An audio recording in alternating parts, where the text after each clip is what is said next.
하겠습니다.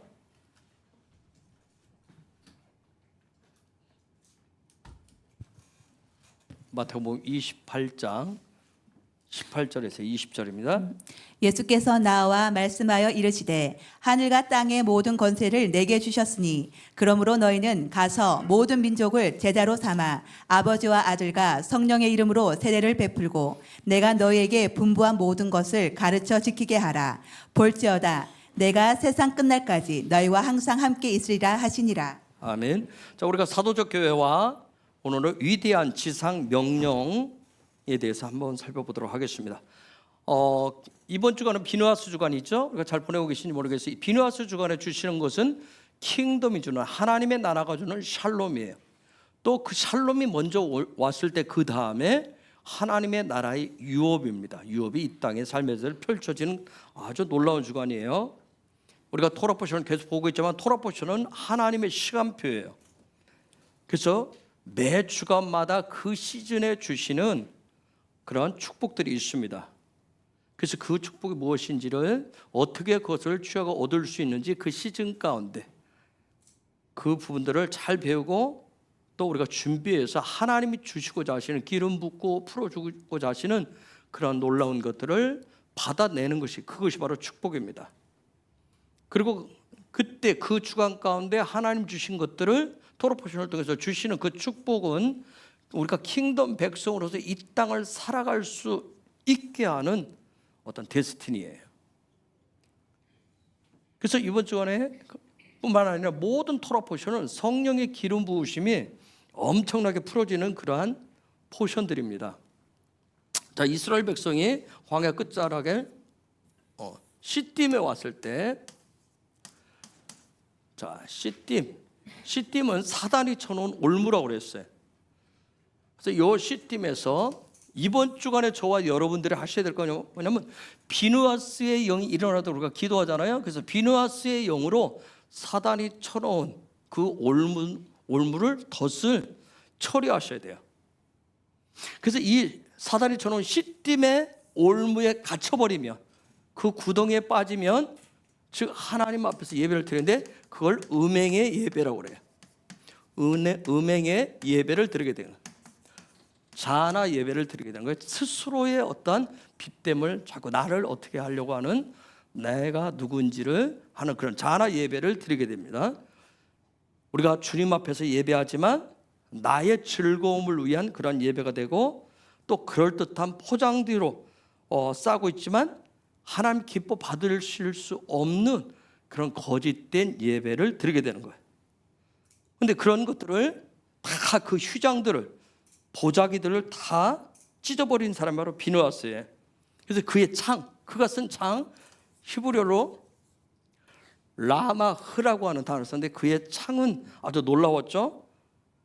누구도 하지 못한 강하고 담대한 그런 용사의 창이었어요.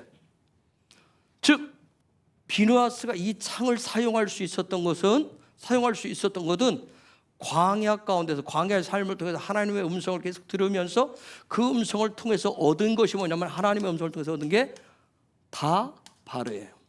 다바르예요. 이 부분, 그래서 비누아스가 광야 훈련을 통해서 얻은 그 다바르, 이 말씀이라고 하는 부분이 이 말씀의 창이 엄청났던 거예요.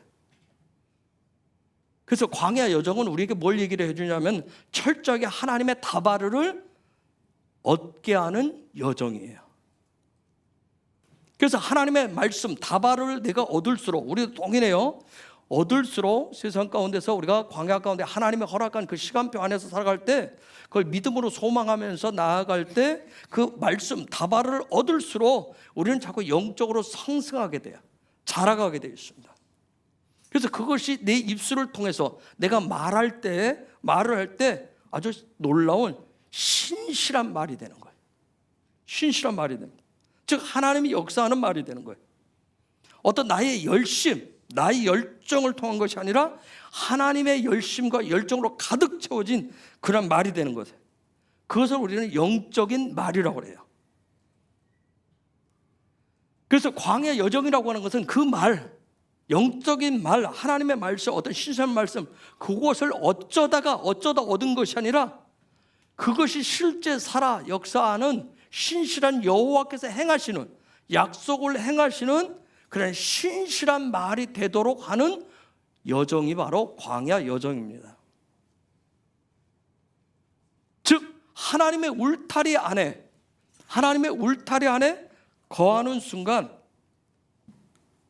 어떠한 그 하나님의 울타리 안에 들어가서 그 안에서 살아갈 때 순간순간 사단이 쳐놓은 덫을 피하는 피난처가 되게 하시는 그러한 은혜 안에 머무를 때 그때 얻어지게 하는, 취하게 하시는 것이 바로 이 다바르예요. 광야 40년이라고 하는 것은 끊임없는 여정이었어요. 우리가 이스라엘 백성들의 역사를 보면 순간순간 그들 가운데 일어나고 있는 불평불만, 그런데 그런 불평불만을 그때마다 하나님은 다양한 방법들을 통해서 하나님의 선하심으로 변화시켜 주시는 그런 여정이기도 했어요. 즉 육신의 감각에 느껴지는 대로, 육신의 눈에 보이는 대로 반응하고 살려고 하는 것들을 눈을 바꾸어 가지고 하늘에 대한 소망으로, 하늘을 바라볼 수 있는 그런 놀라운 소망으로 채워주는 여정이 바로 광야 여정입니다. 여러분, 이 시딤에서 겪었었던, 하나님 앞에 예배한다고 그랬는데 이 시딤 사건, 그들이 시딤에서 사단의 올무에 걸린 상태에서 쳐졌었던 그런 자나 예배는 24,000명이 죽었어요. 24,000명이 죽었습니다. 그걸 번역을 우리는 전염병, 연병으로 죽었다고 그랬어요. 이건 마치 전쟁터에서 학살하는 것 같이 순식간에 사람들이 그냥 처참하게 죽은 거예요. 즉 이것을 오늘날 우리의 버전으로 바꾼다면, 저와 여러분들이 우리가 교회에 와서 예배할 때 우리 조금 더 하나님을 경배와 찬양했죠? 이런 예배 가운데 교회에 와서는 내가 거룩한 것 같고 마음을 다해서 정말 신령과 진정으로 경배와 찬양으로 하나님 앞에 영광을 올려드린 것 같은데, 막상 교회 요 공간을 벗어나면, 이 시간을 벗어나면, 내가 집에 가면, 내가 일터에서는 내 기질과 내 성품을 그대로 드러내는 그런 말들, 다듬어지지 않고 훈련되지 않고 변화되지 않고 바꿔지지 않은 그 말들로 인해서 엄청난 죽음을 몰고 온다는 거예요. 그런데 그런 말들은 뭐예요? 전염성이 굉장히 강하죠. 우리도 우리의 자녀들을 보면 뭐예요? 그런 말을 또 쉽게 배워요. 너무나도 잘 배우죠. 그렇죠? 흉내도 너무 잘 내요. 전염성이 굉장히 강해요.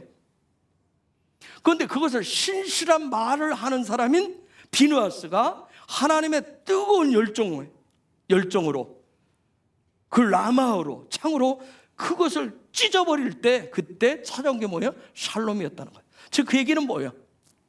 내가 여기서 예배하고 내가 여기서 기도하고 내가 이 시간을 드렸음에도 불구하고 내 삶의 자리에서 그러지 못했을 때, 나는 하나님 앞에 예배하고 왔는데 내가 그냥 나오는 대로 말하고 나오는 대로 행동하고 나오는 대로 모든 걸 했을 때, 즉 내 안에는 뭐예요? 샬롬이 아니었다는 거예요. 내가 정말 예배하는 사람 맞아? 내가 예수를 믿는 사람 맞아? 하는 내 안에 어떤 샬롬이 아니라 다른 그런 갈등들이 있었다는 거예요. 근데 그것을 찢어버릴 때 그때 샬롬이 찾아온다는 거예요. 그러면서 그 샬롬이 찾아오면서 뭐예요? 영원히 하나님을 가까이 할 수 있는 제사장의 삶이 그들에게 열렸다는 사실이에요. 비느하스에게 열렸어요. 그래서 비느하스는 샬롬의 왕이에요. 그 샬롬의 왕인 비느하스로 인해서 이스라엘 백성들이 그 뒤에 받는 축복은 엄청났어요. 그게 뭐냐면 하나님의 약속, 그 킹덤의 유업들이 실제적으로 분배되어지는 은혜가 있었어요. 그런데 그 유업은 지난주에 공부를 했지만 뭐예요? 어떤 사람들에게 주어져요? 쉐모트와 여러분 들어봤어요? 출애굽기 이름들. 그 쉐모트와, 그 다음 중요한 건 뭐냐면 파카드. 이 파카드의 기름 부으심을 받은 자들에게만 주시는 유업이 있는데 그건 굉장히 엄청나다라고 하는 거예요. 그 부분은 지난 주일날 설명을 했으니까 토로스 그랬어요. 자, 이번 주에 우리가 영적인 말, 내 입에서 나가는 영적인 다발을 통해서 샬롬, 하나님이 주시는, 하늘로부터 주시는 그 샬롬을 얻어내므로 킹덤의 유업을 분배받으시길 예수의 이름으로 축복합니다. 그냥 킹덤의 유업을 주옵소서. 우리는 킹덤의 유업을 받은 자입니다. 우리는 받기로 약속한 자들이에요. 거기서 끝나는 게 아니에요. 그러려면 그 다음에 그러지 못하게 하는 그 검은 보자기들을 다 찢어내야 돼요. 다 바로 말씀에 바로 찢어내야 돼요. 그리고 하나님 주신 샬롬을 얻어야 돼요. 그리고 그 샬롬을 가진 자들에게 주시는 유업이 있는 거예요. 그래서 이번 주간에 보면 그리고 나서 하는 게 뭐냐면 다시금 이스라엘 백성들 통해서 우리에게 보여주는 게 뭐냐면 예배의 삶을 다시 정리합니다. 근데 예배하러 나올 때 우리가 레위기를 통해서 보자면 계속 하나님 앞에 빈손 들고 나오지 않잖아요. 모든 예배 가운데 예물을 정리하는 거예요. 그래서 하나님이 기뻐 받으시는 예배, 그리고 하나님을 가까이 할 수 있는 그런 예물, 특별히 하나님 정해놓으신 그 절기의 예배들이 있었어요. 절기에 드리는 예물은 굉장히 중요하다는 거예요. 처음에 절기를 이렇게 드려라, 이렇게 헌물해라 했을 때 강조를 안 하셨는데 이제 요 마지막 피누아스 여기 와서 광야 끝자로 마지막 점검에서 절기와 예물에 대해서 굉장히 강조를 합니다. 그래서 이런 예물, 예배, 하나님 앞에 드려지는 이런 삶의 모든 이런 부분은 어려서부터 하는 거더라고요. 신앙이 어떻게 보면 미성숙되어 있을 때부터 드리는 훈련을 해야 된다는 거예요. 커서 하겠지, 커서 철들면 알아서 하겠지, 그게 아니더라고요. 어려서부터 신앙이 처음 예수를 믿기 시작했을 때부터 훈련을 하는 거예요. 우리가 이미 다 자란 후에 성장하고 성숙한 후에는 뭔가 고치기가 굉장히 어려워요. 그런 부분을 가르쳐주고 이 비누아스 주간에 또 한 것이 뭐냐면 이제 새로운 지도자 여호수아가 세워집니다. 뉴 리더십이 세워져요. 그런데 그 여호수아에게는 뭐가 있었어요? 거룩한 영이 있었어요. 그에게는 거듭나게 하는 영이 있었어요. 그에게는 약속의 땅으로 인도할 수 있는 놀라운 하늘로부터 주시는 권위의 영이 있었어요. 그리고 그에게는 순종의 영이 있었습니다. 이처럼 이번 주간 이 비누아스 주간은 내 안에 영과 혼이 하나가 되어서 그것이 내 육의 삶으로 하나님과 하나 되어서 살아가도록 나타나는 주간이 이번 주간이에요. 광야 40년에 마무리시키는 그러한 점검이에요. 그래서 이 부분에 보면 이번 주간에 보면 더 이상 시팀 사건 이후에는 더 이상 사건 사고가 일어나지 않아요. 광야에서 사건 사고가 일어나지 않아요. 그래서 요거 마지막 사단이 쳐놓은 마지막 어떻게 보면 계시록의 예언적 그런 의미이기도 한데 요 사건이 처리가 다 되고 난 다음에 이제 가나안 땅으로 약속의 땅으로 넘어갈 수 있는 최종적으로 점검을 하는 주간이기도 해요. 그래서 이걸 통해서 이스라엘 백성들 안에 무엇으로 소망으로 가득 찼다라고 하는 것을 다시 한번 확실하게 점검을 시켜주는 주간이에요. 그래서 이번 주간 안에 저와 여러분들 안에 정말 내가 하나님의 나라, 정말 다시 할 예수와의 나라 그 부분에 대해서 소망으로 가득 찼는지를 점검을 하는 거예요. 우리가 비누아스의 영을 일으켜 주옵소서. 그래서 내가 예배할 때, 내가 하나님 앞에 나아갈 때 모든 걸 통해서 그것은 소망 가운데 나아가는 것이기 때문에 그런 거예요. 그 모든 걸 점검하는 주거니. 자, 이 땅에 비누아스처럼 비누아스로 오신 예수와께서 이제 제자들과 함께 그들과 함께 다니면서 광야 훈련을 시키신 후에 이제 그들을 파송하는 내용이 아까 우리가 읽었었던 마태복음 28장 18절에서 20절 말씀이에요. 자, 우리는 마지막 때를 살아간다고 그래요. 그런데 마지막 때 살아가는 우리는 하늘의 소망으로 가득 찬 자들을 우리가 칼 공동체라고 얘기해요. 하늘. 이걸 진정한 교회라고 얘기하죠. 그 칼 공동체. 이 마지막 때 살아가는 성도는 저와 여러분들은 칼 공동체에 주시는 하나님의 메시지를 잘 이해하셔야 돼요. 그래서 하나님의 뜻을 잘 아는 것이 힘이고 그것이 능력이고 그게 삶이 되는 거예요. 그래서 이 마지막 때라고 하는 걸 알려주기 위해서 명확하게 알려주시기 위해서 그래서 토라를 하나님이 벗겨놓으신 거예요. 하나님 그분이 벗겨놓으신 것이고, 그 다음에 우리의 최종적인 목표, 하나님의 의의 백성 되는 그 이스라엘이라고 하는 것을, 그 이스라엘, 토라와 이스라엘의 비밀을 벗겨주고 계신 거예요. 여러분, 광야 여정은 다른 거 아니에요. 광야 여정은 하나님의 뜻, 하나님의 비전을 담아놓은 그 토라의 비밀을 배우고 그것을 훈련해서 삶에 풀어낼 수 있는, 풀어내는 여정이 광야 여정인 거예요. 그 여정의 결과가 비누아스에서 나오는 킹덤의 유업이에요. 하나님의 나라의 유업입니다. 그 열쇠가 뭐예요? 그게 다발인 거예요. 그게 다발이에요.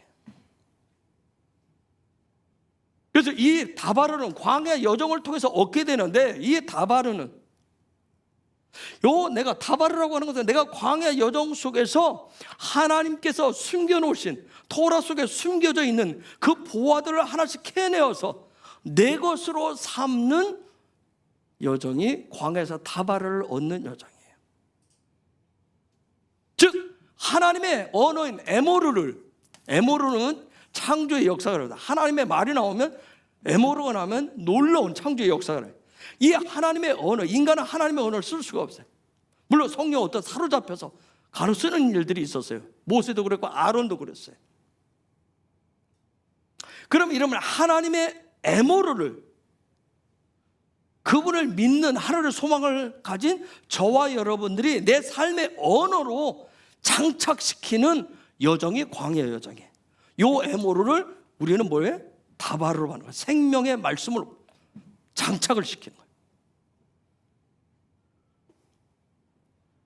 그런데 여기에는 뭐예요? 반드시 훈련이 꼭 필요하다는 거예요. 반드시 훈련이 필요해요. 즉 어떤 훈련이냐면, 내가 똑같이 말을 하는데 내가 쓰는 언어는 세상의 언어예요. 세상의 그 언어에서 하늘의 언어로 이렇게 교정하는 훈련이에요. 제가 히브리어 회화를 도전을 하고, 또 예전에 영어나 중국어 회화를 도전했는데, 제가 가장 안 되는 부분 뭐냐면, 이게 잘 교정이 안 돼요. 교정이, 제가 쓰는 언어 습관인데 잘 교정이 안 되다 보니까 이거 하다가 도전하다가 포기하고 도전하다가 포기하는 거예요.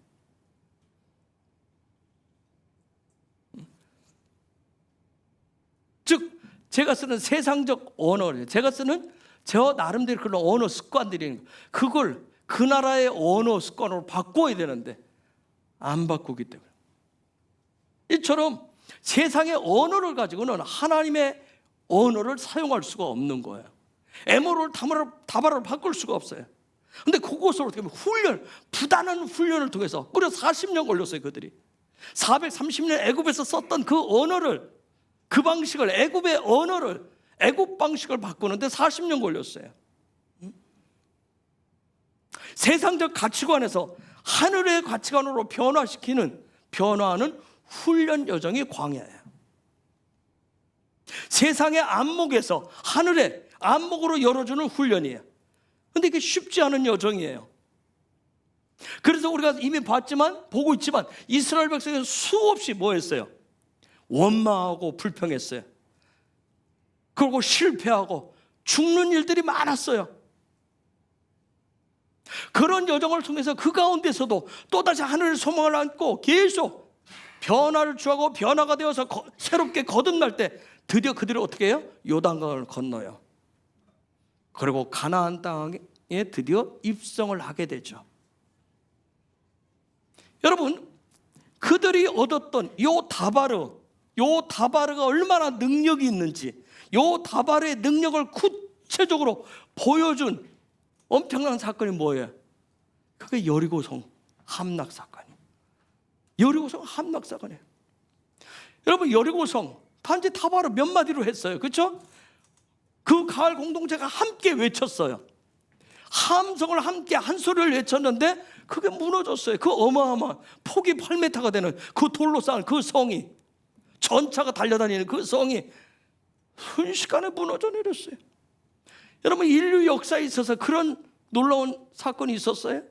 최고의 어떤 승리예요. 단 그들이 외친 몇 마디의 외침, 아마 그들이 7일 동안 소리 없이 돌았잖아요. 그렇죠? 그걸 되새김질했을 거예요. 철저히 그 가운데서도 여러분, 날이 뜨거운데 여리고성을 돌 때마다 몇 시간 걸리는데 그 전체가 어린아이까지 돌 때 애들은 징징거릴 것이고 여기저기서 불편한 사람들 불편하다고 뜨겁다고, 그렇죠? 나는 오늘 피곤하다고 힘들고 어렵다고 얼마나 투덜거림들이 많이 있을 수 있는 상황이잖아요. 아마 광야 이전 같았으면 오면 불편하고 가지도 않는 사람도 있을 거예요. 집에서 안 나오는 사람도 있었을 거예요.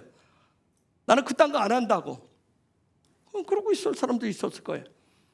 그런데 그들이 뭐예요? 7일 동안 놀랍게 함께 온 백성이 어린아이부터 노인에 이르기까지 한 사람도 이해 없이 다 그걸 순종하잖아요. 그리고 동일하게, 그렇다고 또 하나님은 아무 소리도 하지 말라고 그랬는데, 여러분 우리 애들도 그렇지만 가만히 놔두면 가만히 있어요? 서로 주고받고 뭔 얘기라도 하려고 하는데, 정말 놀라운 것은 그래서 훈련의 결과예요. 훈련의 결과. 훈련이 얼마나 중요한지 몰라요. 그리고 동시에 제사장의 그 나팔 소리와 함께 한탄 몇 마디 외침, 그들이 얻어낸 그 다바르를 통해서 얻은 놀라운 승리였어요. 여러분, 이스라엘 백성이 칼 공동체가 되어서 그들 공동체 전체가 얻은 그 하늘의 다바르가 굳게 닫혀 있었던 여리고 성을 순식간에 무너뜨렸어요. 여러분, 세상적인 안목, 세상적인 지식, 세상적인 상식, 세상적인 가치관과 관점으로는 여러분 도저히 풀 수 없는, 이해가 되지 않는 승리잖아요. 이것이 바로 하나님의 나라의 권세예요. 여러분, 마지막 대부흥의 승리도 쓰나미처럼 얻게 될 텐데, 킹덤의 다발을 얻은 칼 공동체를 통해서 보게 될 겁니다. 여러분, 하나님의 이 다바르를, 하나님의 말씀을 가장 잘 활성화시킨 칼 공동체가 바로 초대교회예요. 초대교회. 그래서 항상 여러분 들은 분들이 있죠. 뭐 어디로 돌아가자, 초대교회로 돌아가자, 초대교회처럼 하자, 그거 외치잖아요. 자, 예수님께서 승천하시기 전에 룸이라는 단어, 승천하시기 전에 위대한 지상명령을 주셨어요. 응?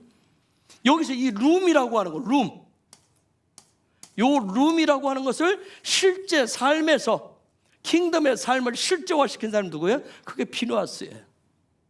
그걸 창이라고 그랬어요. 즉 룸의 권세는 우리에게 뭘 보여줘요? 땅의 모든 허상들을 무너뜨리는 하늘의 놀라운 권세라는 거예요. 그것은 바로 다바르로 오신 예수와의 권세예요. 그래서 그 다바르로 오신 예수와를 저와 여러분이 얻으셔야 돼요. 삶의 실제가 되도록.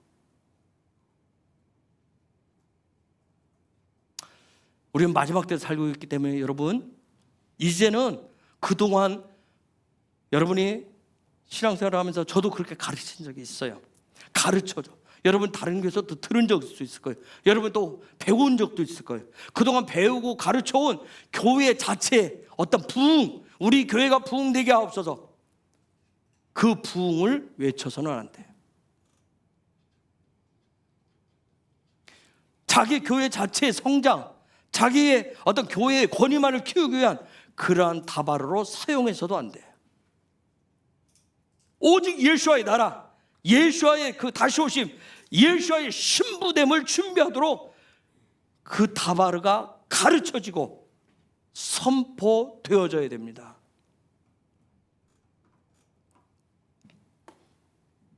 여러분, 성경을 아니까 예수님께서 3년 동안 제자들과 함께 시간을 보내실 때 교회에 대한 얘기는 몇 번 들어봤어요? 성경에서, 사복음서에서 교회에 대한 얘기 아마 한두 번밖에 없어요. 한두 번에 불과했어요. 그러면 예수와가 3년 반년 동안 제자들과 함께 먹고 자면서 계속 그들에게 가르쳐준 메시지의 초점은 뭐였어요? 하나님의 나라뿐이었어요. 하나님의 나라였어요. 그래서 여러분 잘 우려보세요. 초대교회도 그리고 사도들도, 이방으로 나간 선교사들도 오직 교회의 머리가 되신 예수와 왕 되신 예수에 대한 메시지 이거 하나만 가지고 나갔어요.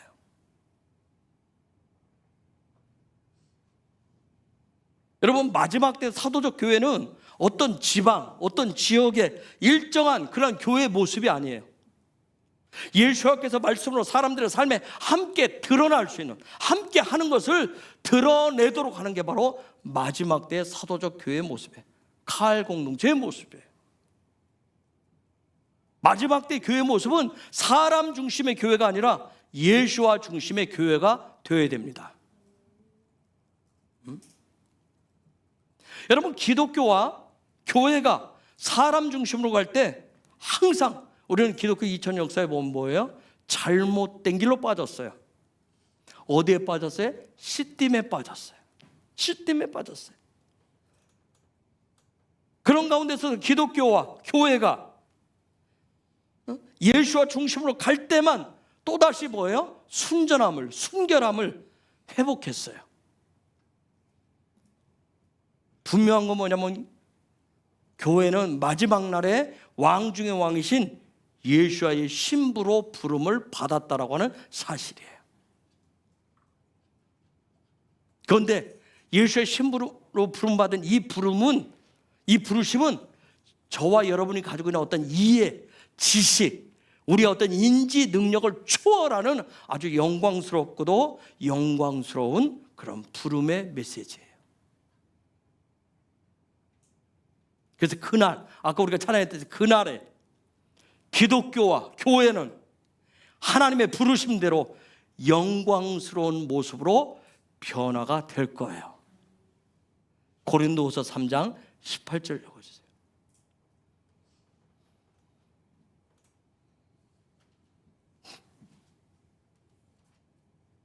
우리가 다 수건을 벗은 얼굴로 거울을 보는 것 같이 주의 영광을 보매 그와 같은 형상으로 변화하여 영광에서 영광에 이르니 곧 주의 영으로 말미암으니라.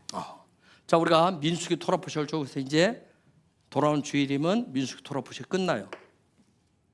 민수기 토라포시를 통해서 계속 우리에게 강조하고 가르치는 것은 뭐냐면 이 얘기예요. 저와 여러분이 구원받은 백성이, 부름받은 백성이 우리가 우리 자신에게 집중하면 집중할수록 그런 저와 여러분은 하나님의 부르심에, 하나님의 목적에 도달할 수 없다는 얘기를 계속하는 거예요. 마지막 때 사단이 일으키는 가장 큰 유혹과 미혹은 다른 거 아니에요. 시딤에 빠뜨리는 거예요. 교회를 시딤에 빠뜨리는 거예요. 저와 여러분을 시딤에 빠뜨리는 거예요. 그래서 결정적인 순간에 빠뜨리는 거예요. 이제 거의 다 왔어. 이제는 거의 다 한 것 같아. 나는 훈련받을 만큼 했어. 나는 헌신할 만큼 했어. 나는 이만큼 교회 생활을 했어. 할 때 빠뜨려요. 그래서 예배의 중심이 예수화가 아니라 우리 자신들을 지나치게 강조하도록 하는 시딤에 빠뜨립니다. 사람에게 집중하게 하고요.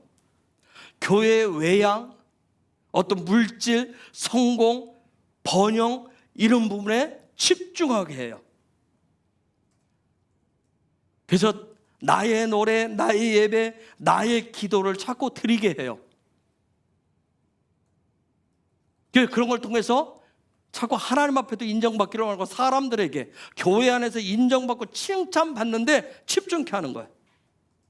제가 지난 주일 토로스쿨에 얘기했어요. 손님과 가족 얘기를 했어요. 손님과 가족 차이가 뭐예요? 손님과 가족 차이. 교회를 여러분이 손님으로 다녀요? 가족으로 다녀요? 칼 공동체는 예수를 머리로 해서 한 몸을 이루어요. 한 소망을 가진 가족 공동체예요. 근데 손님으로 다니면, 손님은 뭐예요? 내가 드린 만큼, 내가 시간 드린 만큼, 내가 물질을 드린 만큼, 내 삶을 드린 만큼 교회 안에서 대접을 받기를 원하는 게 손님이에요. 그래서 직분에 집중하는 거예요. 내가 누군데, 내가 여기서 얼마만큼 지분을 차지하고 내가 어느 정도 교회 그동안 다닌 경력이었는데 여기에 집중케 하는 거예요. 그래서 이게 자꾸 교회를 오래 다니면 목사도 오래가 되면 뭐냐면 자꾸 손님화가 되려고 그래요. 그래서 자꾸 우리가 하는 말이 뭐예요? 내 입에서 나가는 내가 우리 집이 어떤데 하면서 굉장히 겸손한 것 같은데 그 시무리와 고수비죠. 그 고수비처럼 뭔가 포장을 자꾸 싸가지고 자꾸 이거 숨겨요. 여러분이 한번 생각해보세요. 지난 주일부터 계속 생각해 보세요. 내가 가족인가 손님인가? 이 교회. 손님은 작은 꾸중에도 견디지를 못해요. 발끈하게 돼 있어요. 내가 그런 소리 들으려고 교회 온 줄 알아? 내가 그런 대접 받으려고? 이게 손님이에요. 자꾸 듣기 좋은 말씀만을 원해요. 이게 손님의 모습이에요. 여러분이 아이들한테 뭐라고 그래요? 아이들 정말 안 들어. 너 내 새끼 맞아? 너 우리 가족 맞아? 이런 얘기도 하잖아요. 그런데 가족은 뭐예요? 가족은 끝까지 가족인 거예요. 꾸중에도 때를 찔린 메시지에도 잠시 마음이 상한 것 같지만 가족으로서 한 몸을 한 소망을 이루는 거예요. 끝까지 헌신하고 섬기는 거예요. 주님과 한 몸이고 지체들과 한 몸인 거예요. 모든 게 진심인 거예요. 자신의 할 일이 무엇인지 자신이 찾아요. 우리가 자녀면 부모의 뜻을 헤아리듯이 그 가족은 뭐예요? 서로의 안위를 살피게 되어 있어요. 물론 때로는 부모는 윗사람은 아랫사람의 샬롬과 안위를 위해서 살피면서 사랑하면서 함께 기도하며 함께 나아가는 거예요. 그래서 가을 공동체가 한 가족이 되어져야 돼요. 그래서 함께 기도하고 함께 찬양하고 함께 예배하며 모든 것을 함께 하는 거예요. 함께. 이처럼 마지막 때 가을 공동체는 하나님이 그 시즌에 주신 하나님의 나라에 대한 메시지를 신실하고 전하고 선포할 때 교회의 진정한 모습을 간직하고 드러낼 수가 있어요. 그것을 굿뉴스 복음이라고 얘기합니다. 복음은 딴 게 아니에요. 예수아가 세상의 왕이심을 선포하는 거예요. 그래서 엔타임에 사도적 교회와 성도들이 소망해야 될 것은 단순히 교회들로 이 교회로 사람들을 불러 모으는 것을 넘어서서 한 사람 속에 그들 안에 예수와의 형상이 있음과 이 땅에 주님의 이름이 이 땅에서 주님의 이름이 영광 받으시는 것에 집중하셔야 됩니다. 그래서 사람들 속에 저와 여러분들 속에 있는 주님의 형상을 잃어버린 깨어져 버린 주님의 형상을 회복시키고 주님의 신부로서 단장시키는 것이 엔타임의 사도적 교회의 사명이에요. 지금 예수아가 마태복음 28장에서 그 명령을 하는 거예요. 그것을 지금 가서 너희가 나가서 가르치고 지키게 해라. 지금 그 명령을 주시는 거예요. 여러분 초대교회의 강점이 뭔지 아세요? 초대교회의 강점. 초대교회의 강점은 뭐냐면 매일매일 주님이 마지막 하신 그 명령을 시행했다는 거예요. 영혼 구원을 위해서 복음을 예수를 믿어야 된다고 하는 그 전도, 복음을 전하는 그것만큼이나 구원받아서 교회로 들어온 그 영혼들을 주님의 형상과 신부로 준비시키는 일도 굉장히 중요한 거예요. 구원받아서 들어온 그 사람을 주님의 형상과 주님의 신부로 준비시키는 요 여정을 그 과정을 거듭남의 과정이라고 그래요. 그걸 광야의 여정이라고 그래요. 여러분 나는 구원받았어. 나는 구원받았어. 예수 믿고 구원받았어. 예수를 영접해서 난 구원받았어. 하는 수많은 사람들이 이런 광야의 여정을 기뻐하며 감사하며 살아가는 거. 그래서 날마다 새롭게 거듭나는 것은 굉장히 즐겁고 기쁜 일인 거예요.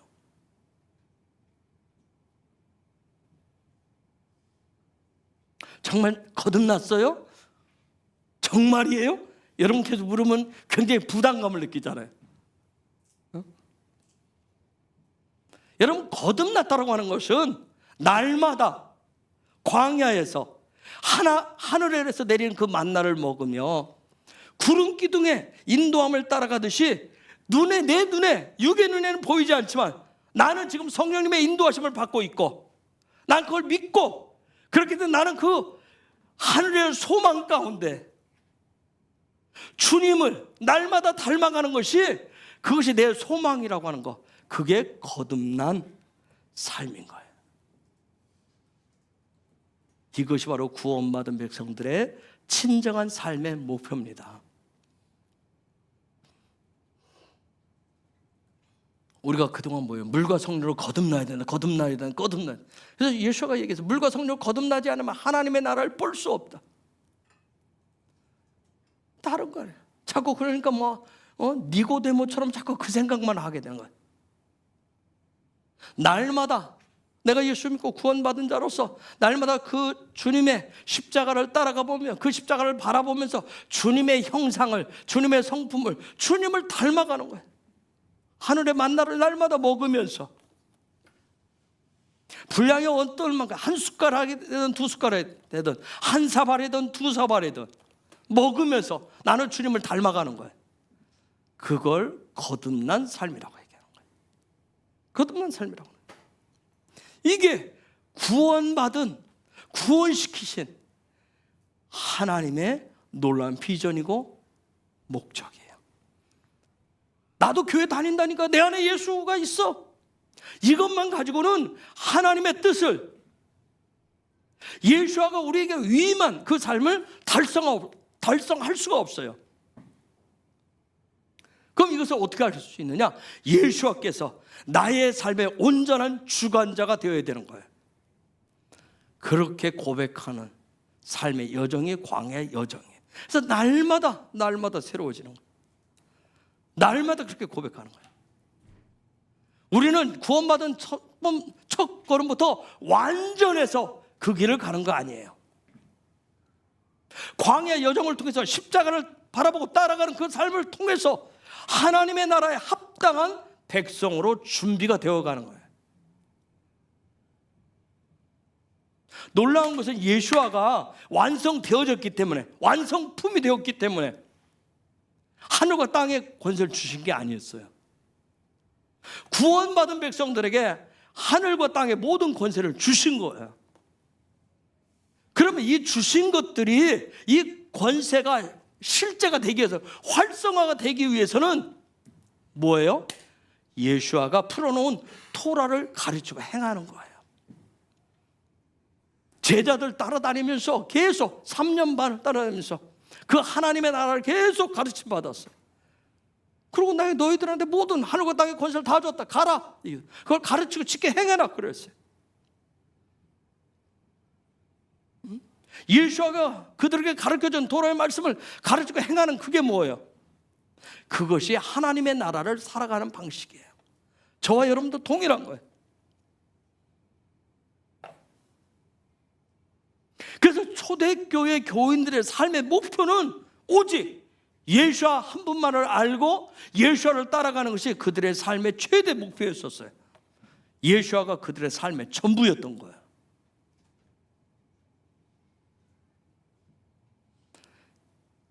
여러분, 하나님의 나라를 향해서 가는 것은 단순하게 성경에 있는 몇 구절의 말씀, 몇 가지의 그런 법칙, 영적인 진리를 깨닫고 아는 차원이 아니에요. 우리가 천국을 향해서 가는데 천국으로 가는 길은 바로 예수와 그분 자신 한 분밖에 없어요. 예수와 자신이에요. 그래서 그분만이 길이고 그분만이 진리고 그분만이 생명이십니다. 그래서 그분 예수아를 아는 것은 성경에 나타난 어떤 말씀, 여러분이 그동안 들어서 어떤 신화 아니면 어떤 기독교의 전통, 그것을 이해하고 그것을 내가 받아들였다라고 해서 얻어지는 게 아니에요. 오직 예수아가 나의 삶의 전부가 되어질 때 가능합니다. 그래서 십자가를 따라가는 그 광야의 여정이 저와 여러분에게는 절대적으로 필요해요. 그래서 여러분, 오늘 하루도 여러분이 사셨어요. 또 우리는 또 이후의 시간을 계속 가져가요. 하나님 허락하심 속에서 우리는 하나님 주신 삶 속에서 모든 것을 먹어야 되는 거예요. 먹어야 돼요. 먹음으로 인해서, 악하람으로 인해서, 우리가 그걸 악할이라고 그러죠. 하나님 주신 것을 다 믿고 먹는 거예요. 근데 그 먹음을 통해서 예수와에 대한 것으로 먹는 거예요. 예수와에 대한 소망으로 먹는 거예요. 그래서 그 하나님 주신 것 속에 숨겨놓은, 영적인 만나 속에 숨겨놓은 그 영적 에너지를 얻으셔야 되는 거예요. 가장 뼈대가 되고 기초가 되는 것은 이 말씀이에요. 그런데 우리의 삶의 모든 시간 속에 우리가 이웃을 만나든 직장에서 누구를 만나든 가족을 만나든 누구의 시간, 그 보내는 모든 하루 24시간 10분줄 속에서 우리는 그 모든 속에서 예수와를 소망 삼은 그것으로 악할하셔야 돼요.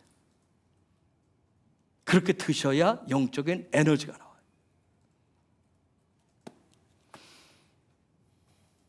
여러분, 이스라엘 백성들이 출애굽할 때 6월절 어린 양고기를 어떻게 했어요? 남겼어요? 남기지 않았어요? 남기지 않고 다 먹었어요. 출애굽기 12장 3절 4절 읽어주세요. 너희는 이스라엘 온 회중에게 말하여 이르라. 이달 열흘에 너희 각자가 어린 양을 잡을 테니 각 가족대로 그 식구를 위하여 어린 양을 취하되 그 어린 양에 대하여 식구가 너무 적으면 그 집의 이웃과 함께 사람 수를 따라서 하나를 잡고 각 사람이 먹을 수 있는 분량에 따라서 너희 어린 양을 계산할 것이며, 그 다음 8절에서 10절. 그 밖에 그 고기를 불에 구워 무교본과 쓴 나물과 아울러 먹되 날 것으로 물에 삶아서 먹지 말고 머리와 다리와 내장을 다 불에 구워 먹고 아침까지 남겨둘지 말며 아침까지 남은 것은 곧 불사르라.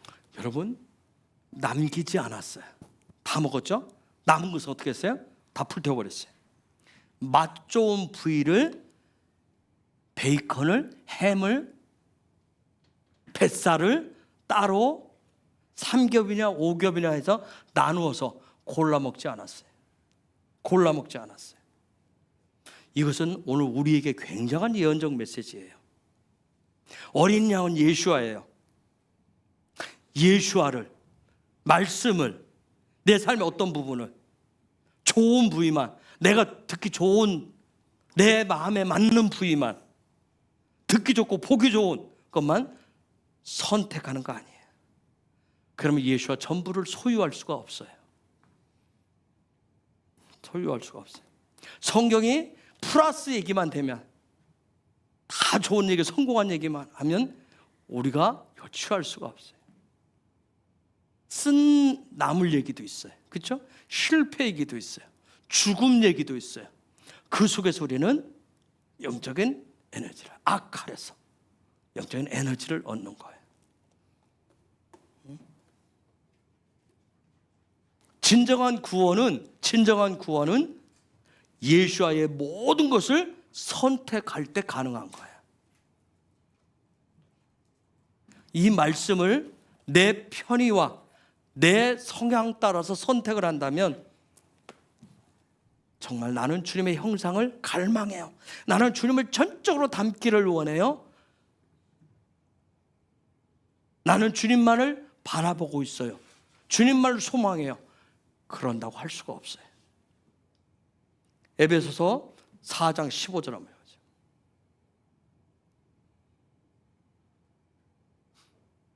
에베소서 4장 15절. 오직 사랑 안에서 참된 것을 하여 범사에 그에게까지 달할지라. 그는 머리니 곧 그리스도라.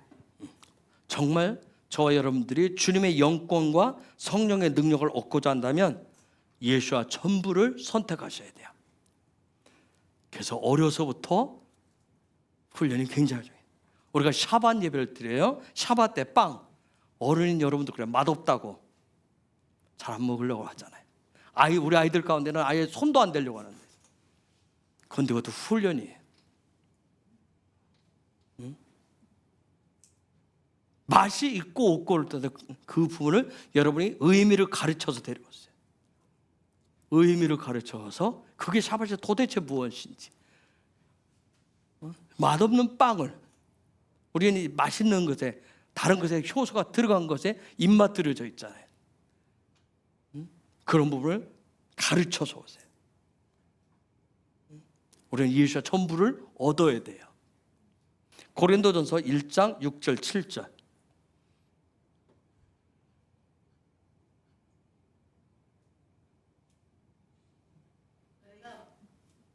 너희가 모든 은사에 부족함이 없이 우리 주 예수 그리스도의 나타나심을 기다림이라. 거기에 모든 은사는 예수께서 행하신 능력과 은사들을 얘기해요. 그 모든 은사는 지금도 칼 공동체 안에서 나타나고 있어요. 그런 모든 은사들이 나타나려면 예수아가 우리 가운데서 활동하실 때만이 가능해요. 성령님의 역사가 교회 안에 더 풀어져야 가능한 얘기예요. 따라서 우리는 성령님의 능력, 은사들을 제한하거나 편애하시면 안 되는 거예요. 우리 헤브론과 저와 여러분들의 삶 가운데, 우리 가운데 하나님의 능력이 나타나기를 원하신다면 우리는 마음을 온전히 주님께 열어가지고 주님의 말씀 전부를 빠짐없이 쉐마하셔야 됩니다. 내가 원하는 만큼만 골라 드시면 안 돼요. 그러고 나서 성령님의 강력한 임재하심이 필요해요. 하나님 아버지의 구름 기둥과 불 기둥의 임재하심이 강력하게 그리고 부어져야 돼요. 그리고 주님이 우리를 앞장서서 이끌고 가셔야 됩니다. 여러분, 사도행전은 예수와의 이런 위임 명령을 전적으로 수행하는 비결과 삶을 잘 가르쳐주고 있어요. 날마다 성령님과 어떻게 동행하는지, 성령님과 어떻게 동역을 하는지 그 비법을 가르쳐주고 있어요. 그래서 사도행전에 나타나는 스데반도, 우리가 잘 아는 빌립도, 시공간을 초월해서 다녔었던 빌립도, 그렇죠? 베드로도, 실패에 연속하고 넘어졌다가 일어났던 그 베드로도, 사람 죽이는 일에 눈 하나 깜짝하지 않았었던 그 바울도 어떻게 전적인 순종을 통해서 각자의 부르심 따라서 각자의 삶의 현장에서, 사역의 현장에서 오중 사역을 풀어놓았어요. 그리고 그들의 삶은 강력했죠. 여러분, 엔타임의 교회의 사역은 온전히 예수와의 다바라로 훈련된 사람들을 통해서 확장되어지게 됩니다. 그래서 마지막 때 하나님 부시는 토라와 이스라엘의 메시지는 더 활성화되어야 돼요. 여러분, 사도행전의 그런 사역들을 보시면 이러한 토라에 훈련된 사람들을 통해서 사람들이 예수를 만나고 회심을 하고 그리고 그 칼 공동체 안으로 모여들었어요. 그런데 기독교 2000년 역사에 보면 언제부턴가 교회가 칼 공동체의 그 정체성을 내려놓고요, 에다 공동체로 변질이 됩니다. 날마다 예수와의 형상을 회복해가는 거듭나는 삶의 자리가 아니라 사람들을 모으는데 집중하기 시작해요.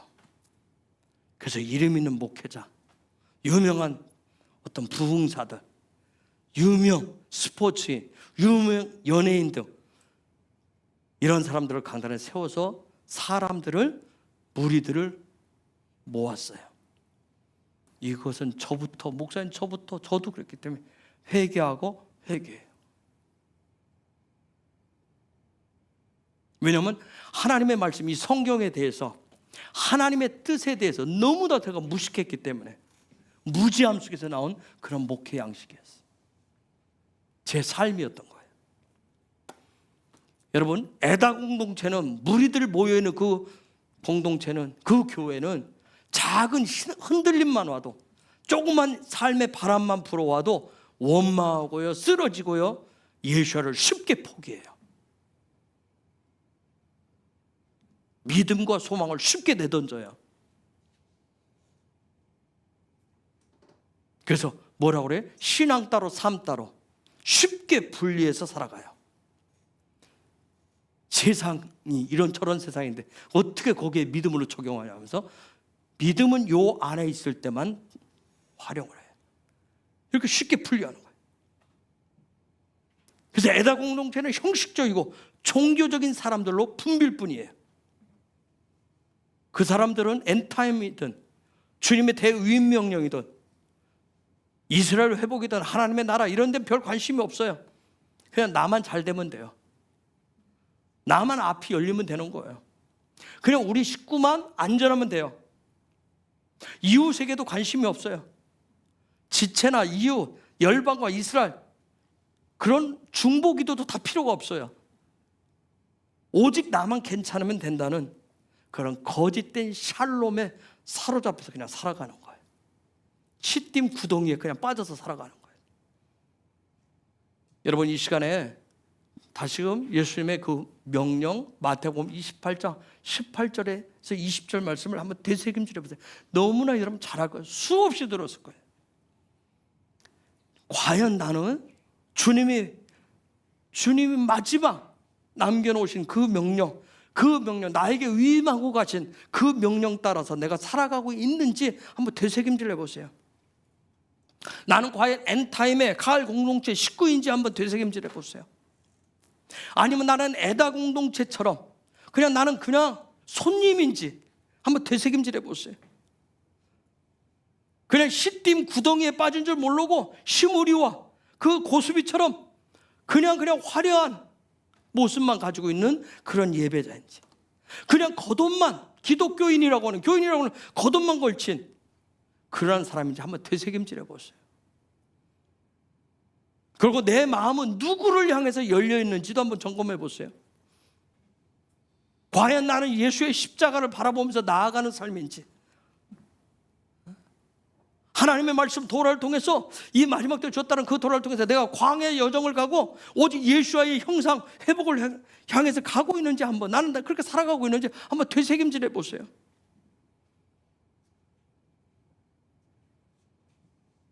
현재 나의 믿음의 현주소가 엔타임의 가을 공동체원으로 영원한 하나님의 나라를 소망으로 삼고 있는지, 아니면 단순하게 이 땅에서 여러 가지 불안한 소식들이 많이 들리고 있는데 이 땅에서 샬롬만을 추구하고 있는지 한번 되새김질을 해보시기 바랍니다. 왜? 이번 주간 비누아스 주간이기 때문에. 그리고 여러분, 비누아스의 영을 회복시켜달라고 비누아스처럼 영적인 성숙을 얻은 하나님의 말씀 다바르로 내 안에 선악과를 향해 창을 날릴 수 있게 해달라고 여러분 구하시기 바랍니다.